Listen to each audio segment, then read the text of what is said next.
En una nueva apuesta por la mejora de los servicios públicos, el Pleno del Ayuntamiento de Almásera ha aprobado recientemente la adhesión al nuevo Sistema de Gestión de la Información de Servicios Sociales, conocido como SEGIS.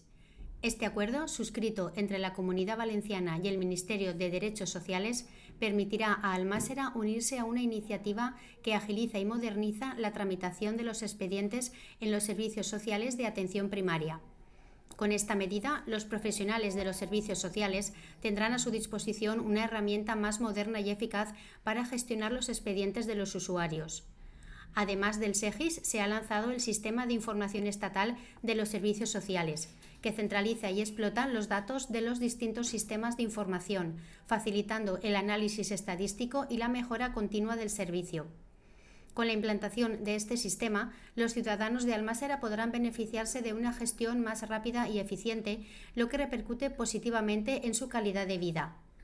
Este avance sitúa a Almásera a la vanguardia en la modernización de los servicios sociales de la Comunidad Valenciana, un paso firme hacia una administración más ágil y accesible para todos.